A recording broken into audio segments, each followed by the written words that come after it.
창세기 9장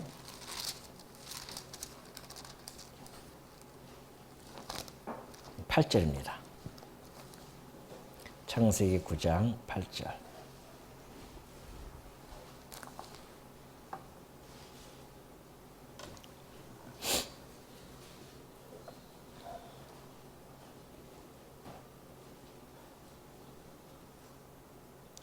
하나님이 노아와 그와 함께한 아들들에게 말씀하여 이르시되 내가 내 언약을 너희와 너희 후손과 너희와 함께한 모든 생물 곧 너희와 함께한 새와 가축과 땅의 모든 생물에게 세우리니 방주에서 나온 모든 것 곧 땅의 모든 짐승에게니라.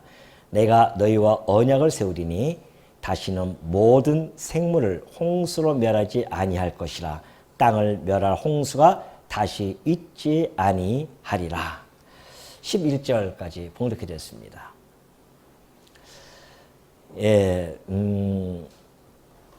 캐나다 출신 모델이 한 분 있었습니다. 근데 그가 가지고 있는 별명이 좀비 보이라고 하는 그러한 별명을 가진 사람이었었는데요.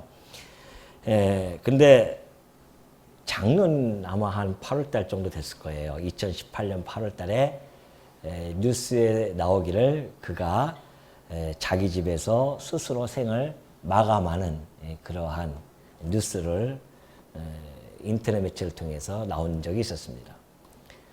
불과 32살의 나이로 그렇게 되어졌죠. 왜 그렇게 그가 생을 일찍 마감할 수밖에 없었냐면은 어릴 때 뇌 종양이 걸렸었다고 합니다. 그래서 시한부 선고를 받고 그럼에도 불구하고 그가 기적적으로 살아나게 되어집니다. 그런데 그 언제 또 자기가 그런 병에 걸릴지 모른다고 하는 그러한 건강 문제에 대한 트라우마가 있었어요. 결국 그는 살면서 조금만 뇌종양 같은 조금만 증세가 오기 시작해도 그는 불안에 떨고 불안을 감추지 못하고 혹시 병이 또 재발한 것은 아닐까라고 하는 마음에 늘 그가 근심스러운 그런 마음으로 살았다고 합니다. 그러니까 불안감을 보일 수밖에 없잖아요. 그래서 급기야 그 불안감을 감추기 위해서 자기가 가지고 있는 그 트라우마를 극복하기 위해서 온몸에 타투라고 이러면 아시죠? 타투 이렇게 문신 이렇게 하는 거, 그 타투를 하기 시작했다고 합니다. 16세부터 타투를 하기 시작했어요.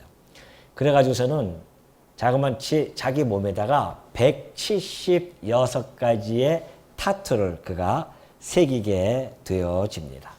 그래서 기네스북에 오르게 되어지거든요.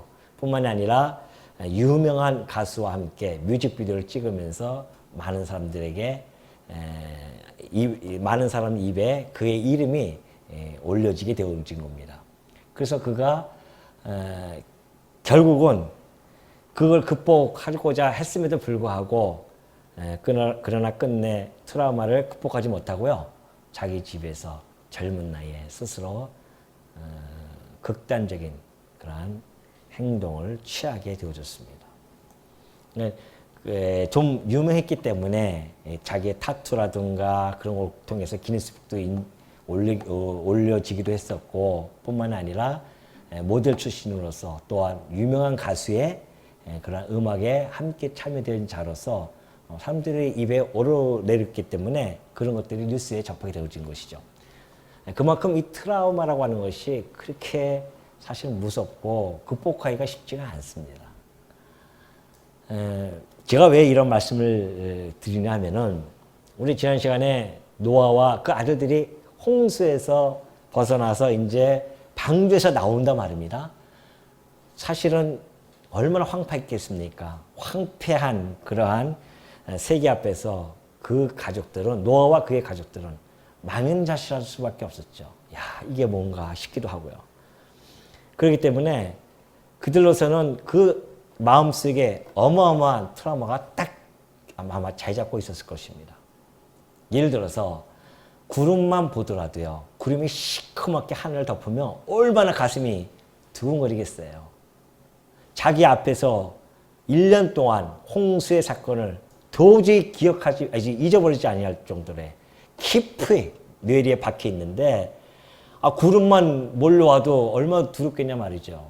우리 옛말에 보면은 자라를 보고 놀란 가슴은 소뚜껑만 봐도 깜짝깜짝 놀란다고 하잖아요. 그것처럼 노아와 그의 가족들은 그런 트라우마가 분명히 있었을 것입니다. 오늘 이 9장 8절부터 나타나는 이 하나님의 이 언약은 그러한 노아 가족들에게는 참으로 환난을 견뎌내고 그리고 극복할 수 있는 그러한 터가 되어질 수 있는 그런 약속의 말씀입니다. 다시 말해서 생육하고 번성하라고 하는 그 약속의 말씀과 더불어서 다시는 내가 물로 심판하지 않겠다고 하는 증표로 주어지는 무지개에 대한 그런 부분도 그들에게는 그 환난을 견뎌낼 수 있는 앞으로의 미래를 보장받을 수 있는 그러한 약속의 말씀이기 때문에 그 터 위에서 그들은 마음의 평안함과 그리고 안식을 취할 수 있게 되어졌을 것이다 라는 것입니다. 이것이 이제 오늘 9장의 8절부터 나타나는 말씀이죠. 그래서 하나님께서 드디어 언약을 해 주십니다. 그들을 트라우마를 치유하는, 우리 주님께서 치유하는 광선이라고 하셨기 때문에 그 일체적으로는 치유하는 그런 언약의 말씀을 해 주시게 되어지죠. 그러나 궁극적으로는 더 큰 의미를 가지고 지금 언약을 해 가시는 내용입니다. 자, 언약의 주체를 보면은 하나님이 그러시죠. 내가 내 언약을 그렇게 이야기합니다. 그 이야기는 내 언약은 쌍방에 의해서 계약에 의해서 맺어지는 것이 아니라 바로 내가 주체가 되어져서 하나님께서 언약을 해 주시겠다는 겁니다.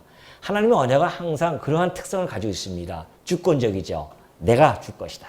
그리고 아무 조건 없이 그냥 은혜로 주어지는 그러한 특성을 가지고 있습니다.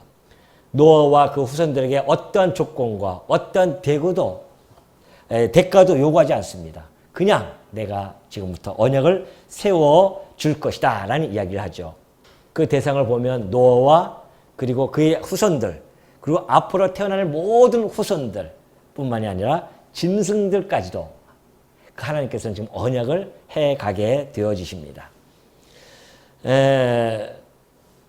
그 이유는 아까 얘기했지만 직접적으로는 노아와 그 사람들에게 평안함을 주고 다시 내가 안 하겠다는 그런 이야기를 하겠지만은 궁극적으로는 사실은 아담에게 하셨던 그 언약을 하나님께서는 잊지 않고 끝까지 이루어 가시겠다고 하는 그런 내용의 말씀이 그 언약 속에는 담겨져 있죠.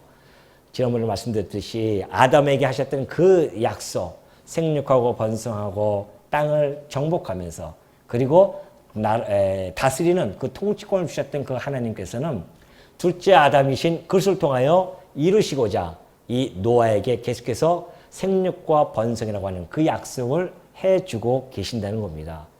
그래서 하나님이 당신의 그 신실하심, 속성을 드러내기 위하여 당신의 그 거룩한 성호인 여호와를 지켜내기 위하여 이런 언약을 해주신다는 거는 궁극적인 그리고 광의적인 그런 의미를 결코 여러분이 잊어서는 안 되죠. 지금 하나님이 하시는 일들 속에서 목적은 하나입니다. 하나님 당신을 계시하시는 것이 목적이죠. 물론 과정 속에서는 아까 얘기했던 트라우마에 대한 하나님의 치유라든가 이런 것들이 나타날 수 있지만은 그러나 궁극적으로는 하나님 당신에 대한 계시란 말입니다. 내가 한번 약속한 것은 결코 변개하지 않고 반드시 이뤄나갈 거야. 그래야 내 거룩한 성호인 여호와가 온 천하에 선포가 되어질 것이고 그로 말미암아 그의 백성들이 모든 만물이 그 여호와 하나님을 찬송하게 되어지는 것. 하나님께서 마침내 그렇게 이끌어 가시겠다는 내용입니다. 그래서 이제 하나하나 언약을 해가게 되어지시죠. 자, 보면은 10절에 보면 그러죠. 너희와 함께한 모든 생물 곧 너희와 함께한 새 가축 모든 생물 내가 세우겠다 언약을. 그러면서 뭐라고 이야기하시냐면 내가 너의 언약을 세우리니 다시는 모든 생물을 홍수로 멸하지 아니할 것이라 그래요. 다시는 모든 생물을 홍수로. 여러분 이 홍수라고 하는 이 단어는 맞불이라고 하는 그런 히브리어 단어를 사용하는데요. 그 앞에는 원래 정관사가 있어요. 그라고 하는 정관사가 있습니다. 그래서 그 홍수라고 하는 거죠.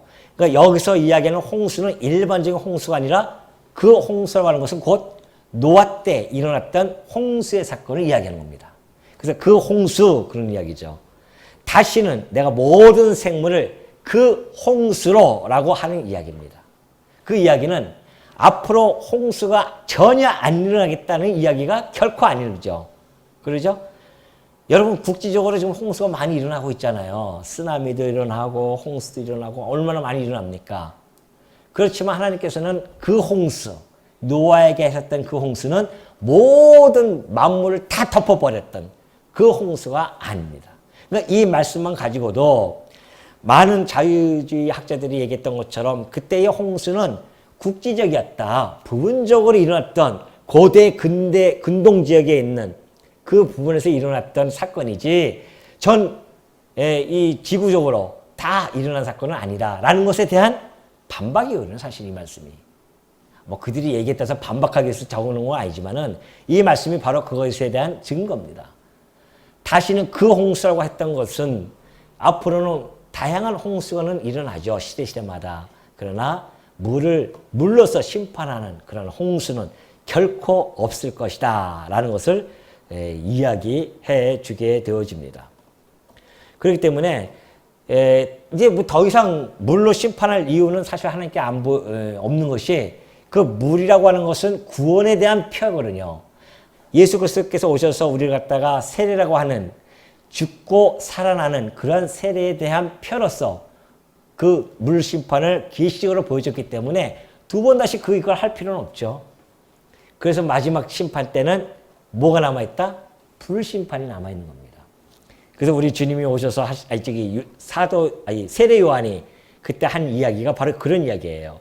알곡은 모아 곳간에 들이고 쭉정이는 꺼지지 않는 불에 태울 것이다. 그런 이야기를 하게 되죠. 요한계시록에서도 그런 이야기를 합니다.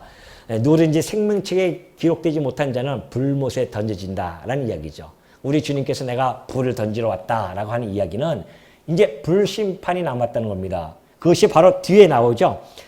11절에 보면 땅을 멸할 홍수가 다시 있지 아니하리라. 그런 이야기를 하잖아요. 지난번에도 말씀드렸지만은 땅이 있을 동안에는 그런 이야기나 땅을 멸할 홍수가 다시 있지 않을 것이다 하는 이야기는 같은 맥락입니다. 그러니까 심판이 아주 없다는 것이 아니라 심판이 하나 마지막 남아있는데 최종적인 심판이죠. 노아의 홍수의 심판은 우리들에게 예표적으로 보여준 것이고 그러나 최후 심판이 남아있습니다. 그 심판은 물이 아니라는 겁니다. 그것은 바로 불의 심판이 남아져 있습니다. 그때의 불심판은 또 물심판으로 또 전혀 다른 심판입니다. 물심판은 육신이 다 죽고 물론 그의 영혼도 다 심판당했지만 불심판은 영원한 심판입니다. 그건 한 번 역사적으로 왔다가 끝나는 것이 아니라 영원한 불못이라고 하는 심판입니다. 그러니 여러분 우리가 그 노아의 심판에 대한 상고를 하면서 주님께서 약속하셨던 그 불심판에 대한 것을 안다고 하는 것은 참으로 지혜로운 자입니다. 불심판을 우리가 알게 되어지니까 그 심판에 대한 준비를 하게 되어지잖아요.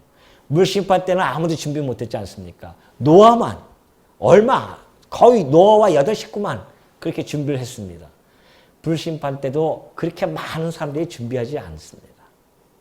오늘 여러분과 제가 그 불심판을 준비하는 그 반열에 있다는 것 하나가 우리에게는 참으로 행복하고요. 참으로 하나님께 감사와 찬양을 드리지 않을 수가 없죠. 왜냐하면 그 불심판에 대한 지각은 우리의 가지고 있는 육체적인 지식으로는 도저히 알 수가 없습니다. 육체적인 감각으로는 그것을 깨달을 수도 없습니다. 오로지 내 안에 계신 성령께서 우리의 지각을 열어서 보여주시고 깨닫게 해주셨기 때문에 우리가 그 불심판에 대한 것, 물심판에 대한 모든 것들을 우리 가슴 속에 깊이 간직할 수 있게 되어졌다는 것입니다. 이것이 하나님의 백성의 특권 아니겠어요? 그걸 모른다고 한다면 우리도 언제 그냥 노아의 그때 사람들처럼 부어라 마셔라 하면서 세상을 살아갈 것이고 이 세상은 오랫동안 존속되어질 것이다. 영원토록 있을 것이라고 하는 그러한 자들에 의해서 그냥 자기의 삶을 자기의 선악에 따라서 살아갈 수밖에 없는 그런 자들로 전락될 뻔했었는데 어쩌자고 여러분과 저를 불러주셔서 이 놀라운 하나님의 역사 섭리를 꿰뚫을 수 있게 해주시고 통찰하게 하셔서 우리로 하여금 준비케 해주시니 얼마나 감사가 나오겠냐 말이죠. 아까 우리 바울이 했던 것처럼 하나님께 감사하리오다. 왜? 우리 주 예수 그리스도로 말미암아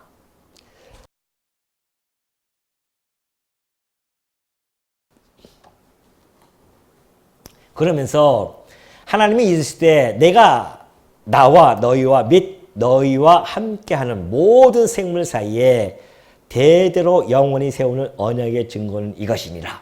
내가 내 무지개를 구름 속에 두었느니 이것이 나와 세상 사이의 언약의 증거니라. 내가 구름으로 땅을 덮을 때에 무지개가 구름 속에 나타나면 내가 나와 너희와 및 육체를 가진 모든 생물 사이의 내 언약을 기억하리니 다시는 물이 모든 육체를 멸하는 홍수가 되지 아니할지라. 무지개가 구름 사이에 있으리니 내가 보고 나 하나님과 모든 육체를 가진 땅의 모든 생물 사이의 영원한 언약을 기억하리라. 하나님이 노아에게 또 이르시되 내가 나와 땅에 있는 모든 생물 사이에 세운 언약의 증거가 이것이니라 하셨더라. 보십시오. 이제 우리 하나님께서 내가 이제 증거를 하나 세우겠다. 그런 말씀을 하게 되어지시는데요. 하나님께서는 약속을 기업으로 받는 자들에게 그 뜻이 변하지 아니함을 충분히 나타내시려고 그 일을 맹세로 보증하신다라고 하는 히브리서 기자의 말씀이 있었습니다. 히브리서 기자가 하는 이야기죠. 하나님께서는 약속을 기업으로 받는 자들이 있어요. 하나님이 약속을 해줍니다. 지금 이들도 마찬가지죠. 약속을 해줘요. 그리고 그 기업을 받는 자들이 있습니다. 근데 하나님께서는 우리 인간들은 워낙 약속을 못 지키는 가운데 살아왔던 자들이었기 때문에 무슨 약속을 하면 잘 못 믿습니다. 그는 우리 부모로부터 끊임없이 불신을 키워왔기 때문에 그래요. 부모들이 약속해놓고 잘 지킵니까? 안 지킨단 말이죠. 다 잘 지키는 것 같으신데요. 좀 표정 보시면은 잘 못 지키더라고요. 저도 아이들 키워보면서 잘 못 지켰습니다.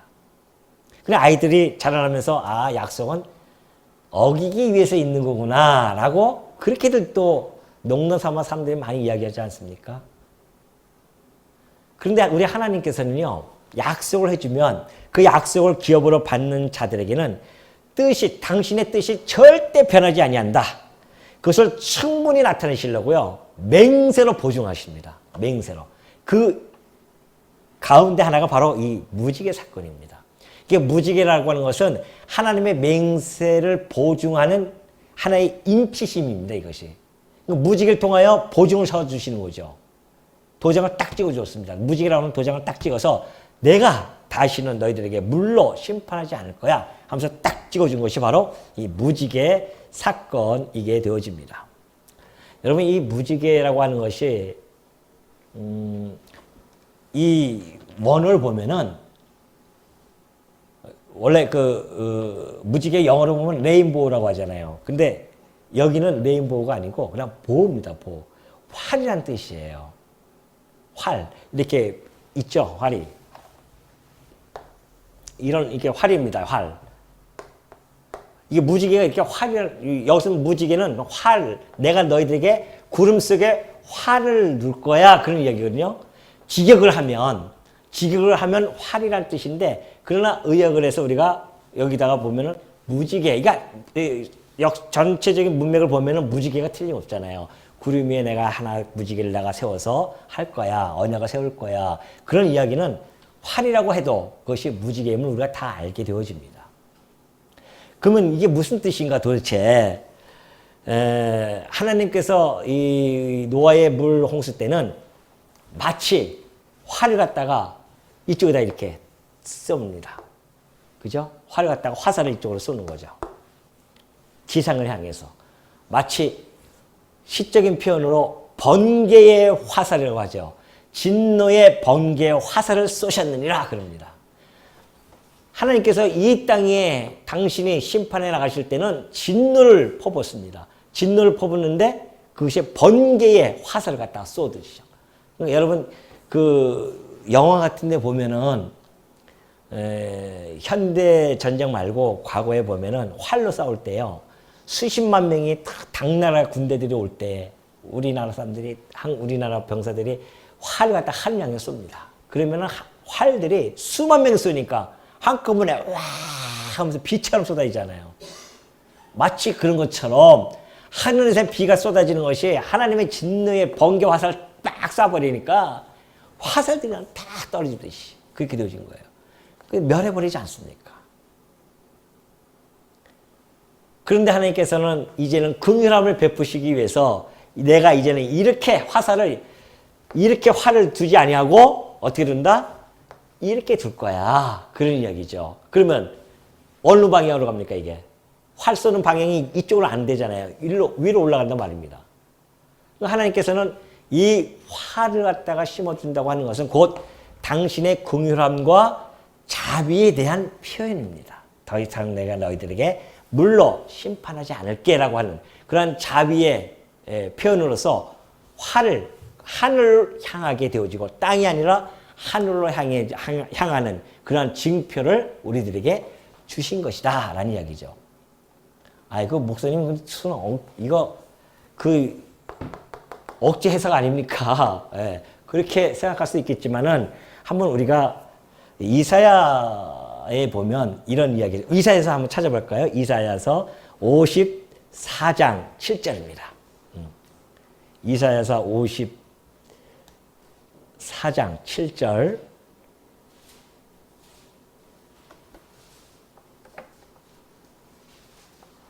찾으셨죠?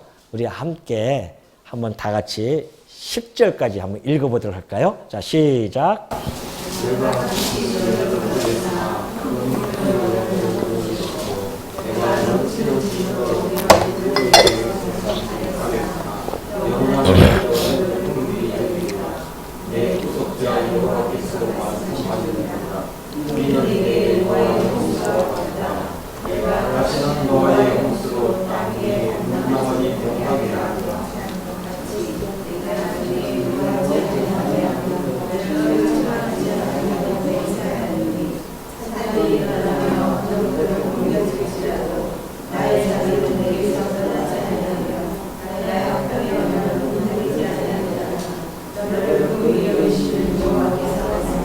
예, 이 말씀의 근거에서 제가 말씀을 드린 겁니다.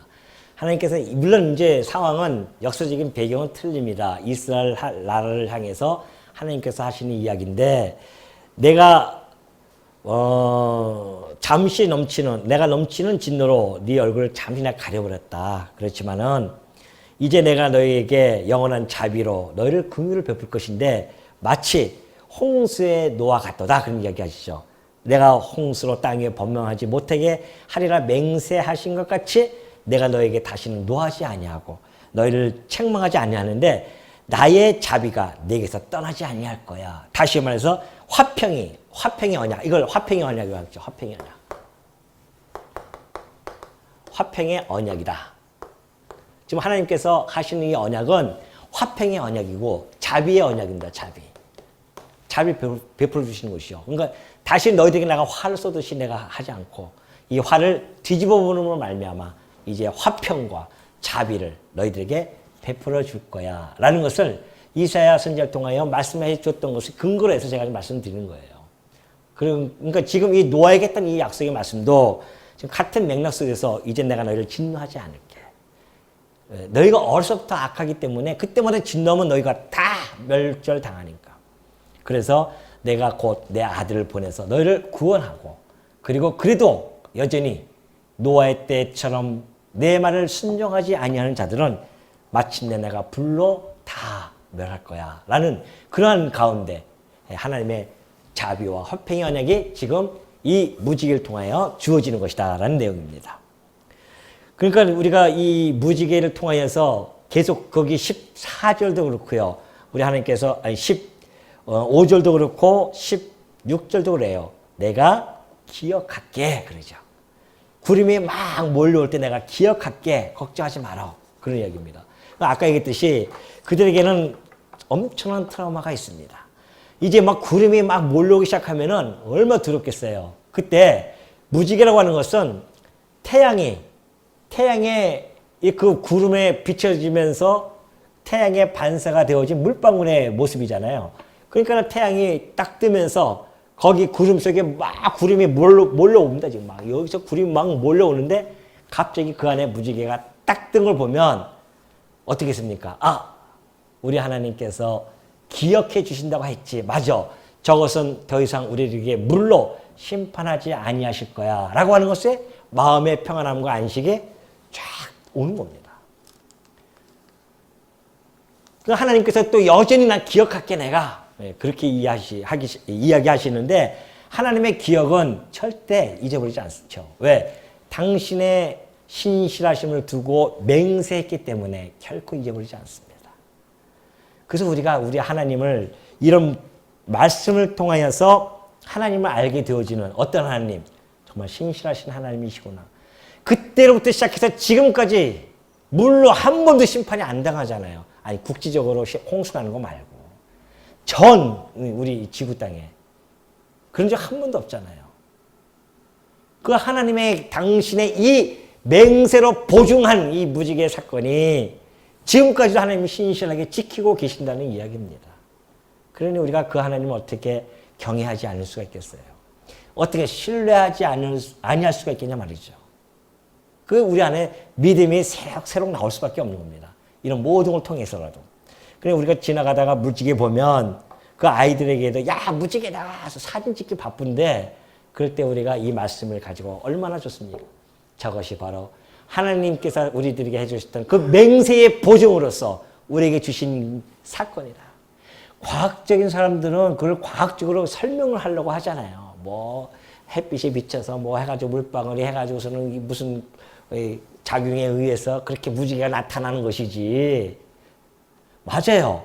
과학적인 그런 과정 속에서는 그렇게 하나님께서는 이미 이때 새로 무지개가 생겼다고 여기서는 얘기하지 않잖아요. 이미 무지개는 있던 것일 수 있죠. 그러나 그 자연의 법칙을 가지고 당신의 맹세의 보증을 삼으시는 것. 이것이 하나님이 당신 주인이시니까 아무 때나 사용해서 그걸 갖다가 이용하시는 거죠. 그러니까 우리가 그런 걸 통해서 하나님의 신실하심과 그분이 어떠한 분인지를 다시 한번 깊이 깨달을 수 있는 그런 사건이 바로 이것이다. 물론 이것은 아까 얘기했듯이 태양의 빛에서 이것이 반사가 되어지면서 그것이 무지개가 이렇게 나타나서 화평과 자비의 그 언약을 기억하게 하듯이 우리 주님이 빛으로 오시지 않습니까? 우리 예수 그리스도께서 이 땅에 빛으로 오셔가지고서는 그를 통해서 십자가 그 사건을 통해서 우리에게 자비와 화평의 언약을 해주심으로 말미암아 우리는 그 심판으로부터 벗어나고 우리한테는 불심판이 절대 침범하지 못할 것이라고 하는 그 위로와 평안함을 허락하여 주시는 하나의 예표적인 사건일 수도 보여지게 되어집니다. 그죠? 우리 주님의 이런 모든 사건들이. 그래서 우리 하나님께서 드디어 그런 증거를 해 주시게 되어집니다. 그래서 요한기록 보니까 안지신이의 모양이 벽옥과 홍보석 같고 그래요. 안지신이의 모양이 그리스도께서 이렇게 앉으셨는데 마치 벽옥과 홍보석 같고 또 무지개가 있어 보좌에 둘려져 있습니다. 이런 무지개가 이 보좌가 딱 이렇게 의자가 있는데 그 보좌에 여기 보좌 위에 뭐가 있는지 아세요? 무지개가 탁 둘러져 있습니다. 그것이 바로 예수 그리스도를 보좌 앞에 그리스도의 자비와 그 화평의 그 약속이 증표라서 요한계시록 때 사도 요한이 그걸 봐요. 아, 이것이 바로 예수 그리스도 통해서 이루어질 것을 하는 예표였구나라는 것을 우리가 쉽게 간파할 수가 있게 되어집니다. 자, 그러면서 이제 9장 18절 넘어가면 드디어 방주에서 나온 노아의 아들들은 셈과 함과 야벳이며 함은 가나안의 아버지라. 노아의 이 세 아들로부터 사람들이 온 땅에 퍼지니라. 이제 서원적으로 이야기하게 되어지는데요. 노아의 후손들이 사방으로 퍼지게 되어졌음을 이야기합니다. 근데 우리가 주목해서 하나 봐야 할 것은 셈과 함과 야벳이며 라고 소개를 해주면서 함은 가나안의 아버지라 라고 하면서 특별히 가나안이 언급이 되어집니다. 서두부터 그래요. 근데 이 함은 네 아들이 있는데요. 그 중에 막내가 가나안입니다. 그럼에도 불구하고 맏아들도 아니고 둘째도 아니고요. 막내 가나안이 여기서 갑자기 돌출이 되어지죠.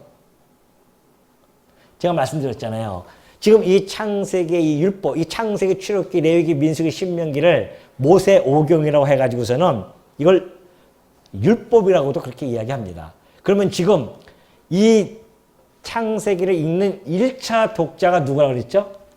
이스라엘 백성들이에요. 그럼 이스라엘 백성들이 이제 모압 땅에서 모아서 이 말씀을 또 한번 재교육을 시키죠. 그리고 가나안 땅에 들어가서 여전히 이 말씀을 가지고 그들이 봐야 된단 말입니다. 근데 가나안 땅에 들어가기 전에 재교육을 시킬 때에 이 말씀을 가지고 볼 텐데 여기서 처음에 딱 보니까 가나안이 언급이 되어진단 말입니다. 앞으로 우리가 들어갈 땅인데 그 가나안 민족이 나오는 거죠. 하나님께서 그들에게, 그 이스라엘 백성들에게 가나안에 대한 내용을 하나하나 먼저 주지시켜 주기 위한 겁니다. 각인시켜 주는 거죠. 이제 너희들이 들어갈 그 땅을 너희가 왜 정복을 해야 되며, 그리고 그 땅이 정복되어지는 것이 단순하게 이때 역사 과정 속에서 아브라함에게 하셨던 그 언약이 이때뿐만이 아니라 벌써 노아 때부터 사실은 토대가 되어집니다. 노아의 이 언약에 의해서 아브라함에게 가나안 땅을 정복하라, 이런 내용이 계속해서 연속성을 가지고 주어지는 것입니다. 그래서 여기서 특별히 가나안이 언급이 되어지죠. 자, 그러면서 노아가 농사를 시작하여 포도나무를 심었더니 포도주를 마시고 취하여 그 장막 안에서 벌거벗은지라.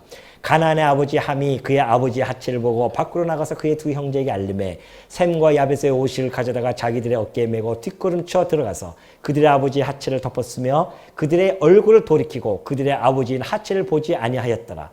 노아가 술이 깨어 그의 작은 아들이 자기에게 행한 일을 알고 이에 이르되 가나안은 저주를 받아 그의 형제의 종들의 종이 되기를 원하고 또 이르되 셈의 하나님 여호와를 찬송하려다. 가나안은 셈의 종이 되고 하나님이 야벳을 창대하게 하사 셈의 장막에 거하게 하시고 가나안은 그의 종이 되게 하시기를 원하노라 하였더라. 여러분, 이게 여러분도 만약에 객관적으로 이렇게 봤을 때 윤리적이고 도덕적인 입장에서 만약에 이 부분을 여러분이 읽는다고 한다면 이해가 되겠습니까? 지금 노아가 실수한 건 분명한데도 불구하고 이 성경은 노아의 실수에 초점을 맞추지 않습니다. 그리고 실수한 그 함에게 초점을 맞춰버려요. 그런데 아니 어느 아버지가 자기 집 하체 좀 봤다고 그래서 가서 자기 형제들한테 얘기했다고 저주를 퍼부어도 이런 저주가 어디 있겠냐 말이죠. 안 그래요? 가나안은 저주를 받아 그의 형제의 종들의 종들의 종이면 얼마나 비참한 상태입니까? 자기 형제들이 다 종이 될 것이다. 그리고 자기를 갖다가 이렇게 감싸줬던 사람들은 뭐라고 해요? 야벳은 창대하게 하고 셈의 장막에 거하게 하고 가나안은 여전히 그들의 종이 되어지는 이런 아버지가 과연 그런 이야기를 할 수 있겠냐면 여러분이 아버지라면 할 수 있겠어요? 일로 와 이놈 새끼 함성난 몇 대가 주워받고 말지 이런 저주의 말씀이 어떻게 되어지냐 말이죠. 그래서 많은 사람들이 이런 데서 구약을 보고 걸려 넘어집니다. 도대체 너희들이 믿는 하나님은 구약의 하나님은 이게 무슨 이야기냐. 자기가 택한 백성 아니면 이방인은 막 죽여도 되고 그냥 그리고 자기 아들들이 이런 사건들도 일어나고, 그러니 윤리와 도덕적인 입장에서 이 성경을 보는 사람들은 도대체 이해가 안 되는 거죠. 그래서 윤리와 도덕적인 관점을 가지고 보는 자들은 창세기 보다가 덮습니다. 이게 무슨 책이 하면서 덮어버려요. 근데 성경은 한 권의 책이잖아요. 한 권의 책이기 때문에 어떤 자들은 그래요. 구약의 하나님과 신약의 하나님은 사실 좀 다르다. 구약의 하나님은 분노와 진노의 하나님이시지만 신약의 하나님은 사랑과 자비의 하나님이야 라고 이야기함으로 말미암아 하나님을 이원화시켜버리는 그런 의를 또 범하기도 합니다. 아니에요. 성경은 뭐라? 어떤 관점으로 봐야 된다? 예? 하나님의 계시적인 관점으로 봐야 된다고 했잖아요. 성경은 하나님을 계시하시는 책입니다. 하나님이 어떠한 분이신지, 그분이 하시는 일을 통해서 하나님은 어떠한 분이신지를 그걸 깨닫고 우리가 하나님을 경외하게 되어지는 것인데, 그러면 성경은 한 권의 책이에요. 구약과 신약이라고 하는 한 권의 책으로서 하나님을 계시해주고 있잖아요. 부분적인 걸 보고서는 하나님을 평가할 수가 없단 말입니다. 그래서 이건 특별 계시, 구약은 특별 계시를 해나가는 과정이죠. 신약 성경까지 딱 끝나야 한 권의 책으로서 계시 완성이 되어지면 그 계시 과정을 통하여서 드러나신 하나님이 어떠한 분인지를 너무도 잘 나타나게 되어집니다. 그러니 구약을 가지고 하나님을 평가하면 안 된다는 것이죠.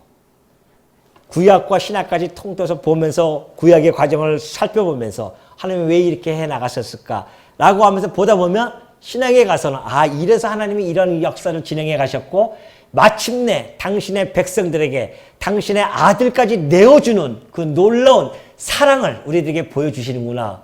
이렇게까지 와야 되는데 거기까지 안 간다는 겁니다. 그래서 결국은 걸려 넘어지게 되어져요. 누가? 하나님의 백성들은 예수 그리스도가 영원한 생명을 주는 자로서 다가오지만은 그러나 거치는 자들이 있어요. 걸려 넘어지는 자들이 있습니다. 하나님의 백성 아니면 걸려 넘어지는 거죠. 그러니까 말씀을. 자꾸만 윤리도덕으로 이걸 접근하니까. 유명한 그 학자들도 다 그렇습니다. 이거 다 그런 이 도덕적으로 이걸 접근하기 때문에 도덕적으로 보고 종교학에서 아이들 공부시킬 때도 종교 하나의 불교, 유교 이런 것처럼 하나의 종교로 바라보면서 성경을 보기 때문에 성경에 그 이야기하고자 하는 그 맥락을 잡지 못하는 경우가 참 많이 있습니다. 근데 오늘 여러분과 저는 하나님께서 계시적인 관점으로 보여질 수 있도록 우리들에게 눈을 열어줬단 말이죠. 그러니까 우리가 성경 볼 때마다 이것이 하나님을 계시하기 위한 지금 과정이구나 라는 것으로 우리가 바라보니까 이러한 사건들이 그냥 이해가 되어질 수 있잖아요. 지금 이것은 하나님께서는 지금 장차 아브라함, 지금 여기는 노아잖아요. 노아 때인데 아브라함과 그리고 다윗 그리고 예수 그리스도의 이 세계를 펼쳐나가기 위한 하나의 부분적인 과정이에요. 지금 이걸 펼쳐나가기 위한 과정이기 때문에 여기에 우리 성경을 좀 다 이렇게 전체적인 내용을 좀 알고 있잖아요. 그러니까 우리가 이걸 부분적으로 받아들여도 부분적으로 살펴봐도 충분히 이해가 되지만 안 믿는 사람들이 처음 볼 때는 그 마음도 충분히 우리가 이해가 되어집니다. 그래서 우리가 그분들에게 이것을 소개할 때 어떻게 소개해야 되는가라고 하는 것을 베드로가 얘기했던 것처럼 그들에게 예수 그리스도에 대하여 이야기할 거리를 너희들이 항상 어떻게 하라? 마음에 준비하라. 그래요. 준비해야 됩니다. 그래서 여러분들이 30년 동안 공부했어도요. 한 번도 여러분 스스로가 여기에 나와서 복음에 대한 것을 압축해서 이야기한 적이 없기 때문에 하신 적 있습니까 혹시? 그러니까 그걸 이게 도를 전하려고 해도 잘 안 되는 거죠 이게. 30년 동안 듣기만 했지 이걸 갖다 내가 정리해서 스스로가 이야기하고 하나의 요약을 해서 성경 전체를 단 몇 줄로 딱 요약해서 성경은 이런 겁니다 라고 얘기할 수 있는 그런 훈련들이 아직 안 되는 거예요. 그런 것들이 자꾸 훈련이 돼야 마음속에 준비를 하고 있어야 이런 이야기가 나왔을 때에 우리가 어떻게 그들에게 이야기할 것이며 그리고 그들에게 이 성경에 있는 핵심 내용을 어떻게 빠르게 그리고 요약해서 전달해 줄 수 있을까? 이런 것에 대한 고민이 앞으로 계속 우리들에게 주어져야 되겠죠. 그러니 아까 얘기했듯이 노아가 아들들에게 그러한 하는 저주는 지금 하나님께서 그 입술을 통해서 해 나가시는 사역인데 지금 하나님께서는 이걸 쫙 바라보면서 지금 여기서부터 실마리를 풀어나가고 있는 거예요. 물론 하나님이 하시는 그 일은 이전에 하나님의 영원한 작정 안에 있는 건 틀림없죠. 이 작정을 좀 풀어서 보여주는 거기 때문에 지금 이 언약도 작정 안에서 언약이 이루어지는 것이고 그 언약을 이뤄나가시는 모든 것들 이것이 지금 하나님의 역사 섭리에서 나타나는 상황이기 때문에 우리가 이런 부분적으로 봤을 때 이게 뭐 이해도 잘 못하겠는데 노아를 갖다가 이걸 혼내야지 하나님께서 노아에게는 한마디도 안 하시고 오로지 자식에게 노아의 입술을 통하여 그렇게 저주해 나가신단 말이죠. 그러니 셈의 하나님 여호와를 여기 보면 가나안은 저주를 받아 그의 형제의 종들이 되기를 원한다 라고 그렇게 이야기하는 거죠. 근데 이제 표면적으로 보면 그럼에도 불구하고 표면적으로 보면 아니 아들이 아버지 하체를 보고 좀 얘기할 수도 있는 것이지 그게 뭐 그렇게 잘못이냐라고 할 수 있지만은 그게 하나님과 아버지에 대한 권위의 도전이거든요. 사실은 알고 보면 왜 무슨 도전이냐? 자 아담과 하와가 죄를 범하고 자기의 수치를 가립니다. 근데 하나님께서 그 수치를 당신이 직접 어떻게 해요? 가죽 옷을 해입혀서 가려주잖아요. 하나님이 덮어주신 그 수치를 그 아들놈이 그 하나님과 하나님의 권위에 도전하는 거죠. 그걸 다 까발린단 말입니다. 그래서 하나님께서 이 노아를 통해서 그런 역사를 진행해 가시지만 그렇다고 해서 이 역사의 모든 것이 단지 그 한 사건 때문에 그렇게 되어진다? 그건 아니라고 봅니다. 그건 하나의 나타나는 표면적인 그런 이유가 되어질 수 있지만은 궁극적으로는 하나님의 이 장엄한 역사, 이때부터 시작되어진 이 역사가 펼쳐지기 위한 과정으로서 불거진 것 뿐이지 실상은 하나님께서 지금 이 역사를 진행하기 위한 하나의 실마리를 푸는 그러한 내용이었다라는 것입니다.